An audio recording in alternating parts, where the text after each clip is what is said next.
पंचायत सचिव नियुक्ति रद्द होने को लेकर राजभवन के समीप अभ्यर्थियों ने धरना दे रखा है। इस मौके पर द नेटवर्क से अभ्यर्थी कमल ने खास बातचीत की।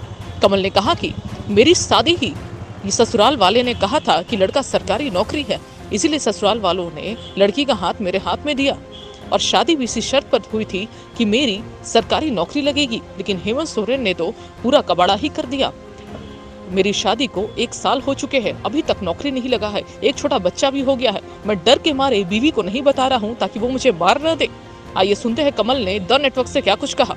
ऐसी ही तमाम खबरों के लिए आप देखते रहिए द नेटवर्क, साथ ही हमारे चैनल को सब्सक्राइब करना न भूले। तो आप शादीशुदा? यस, शादीशुदा हूँ। शादी भी सोच के किया होगा कि नौकरी लगेगी? जी, नौकरी लग गई, डॉक्यूमेंट वेरिफिकेशन मेरा हो चुका था। ये प्रोसेस लास्ट होती है किसी भी जॉब के लिए, है ना। तो ये हमने सोचा, मैंने मायके में भी बोला कि मेरा अभी ज्वाइनिंग नहीं हुआ है, वो वेरिफिकेशन तो बोला ओके इट्स लास्ट प्रोसेस। तो शादी हो गई, सब कुछ हो गया कि वेट एंड वेट, हम अब हो जाएगी जॉब, अब हो जाएगी। मैं हर बार पूछती थी, घर वाले उधर से भी बोले अब हो जाएगी।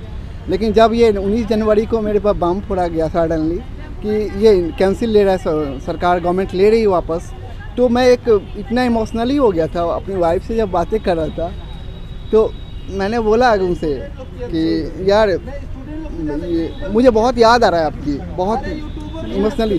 मैं ये नहीं बता रहा था कि शेयर करना, कि वाइफ के साथ इसलिए शेयर नहीं कर सकता था क्योंकि वो शॉक्ड हो जाएगी। जिस बेस पर शादी हुआ आपका वही ख़त्म हो गया, तो वो उनको मैं क्या समझाऊंगा। मैं दिल्ली में रहता था, कोचिंग पढ़ाता था 5 साल पहले, ठीक है, कैरियर पावर में। अब मुझे वो भी नहीं पता, बेस भी नहीं है कि मैं फिर से जाके पढ़ा सकूँ। एक्चुअली मैं बेस भी नहीं कि मैं पढ़ा सकूँ, सब कुछ खत्म। मैं क्या करूँ, मुझे कुछ समझ में नहीं आ रहा था। एक तो एज जैसे CGL में वो भी 201 लेके आ गई। मैं क्या करूँ, कोई जॉब नहीं, कुछ नहीं, मैं कहाँ जाऊँगा। वाइफ से शेयर नहीं कर पा रहा था, मैं रोए जा रहा था, कंटिन्यू बातें कर रहा था। बोलो मेरी वाइफ पूछ रही हुआ क्या है, हम बोले कुछ नहीं हुआ, बहुत बहुत याद आ रही तेरी, बहुत याद आ रही है। मैं बोला कि सब ठीक है, बहुत याद आ रही है बस।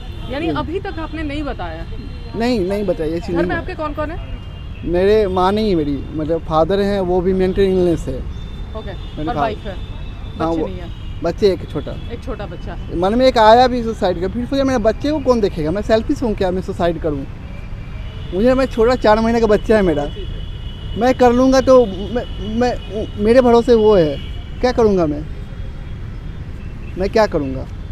मैं बोला नहीं, उनको देखना है, मुझे जीना है उनके लिए, चाहे जैसे भी करूँ, ट्यूशन पढ़ाऊँ, जो करूँ, लेकिन मेरी जॉब है, मैं ये अधिकार को छोड़ूँ कैसे। ये तो मेरा अधिकार है। हिम्मत है आप में बोलने का घर पे, अपनी वाइफ से बात करने नहीं, की? अभी नहीं है। मेरी होप है कि अगर बच जाए, नहीं बचेगी तो एट द लास्ट कुछ देखना पड़ेगा, लेकिन अभी मैं क्या करूं। मैं बोलता हूं जाड़ों आंदोलन में जल्दी ज्वाइनिंग करा देगा सरकार, गवर्नमेंट, ये बोला हूं कि नहीं करा रही, इसीलिए हम लोग आंदोलन में जा रहे हैं। लेकिन ये नहीं बोल पाया कि हम लोग का ख़त्म कर दिया इन्होंने। मेरे पास हिम्मत नहीं बचा है, उनको बोलूँगा वो शॉक्ड हो जाएगी। हाउस वाइफ है वो।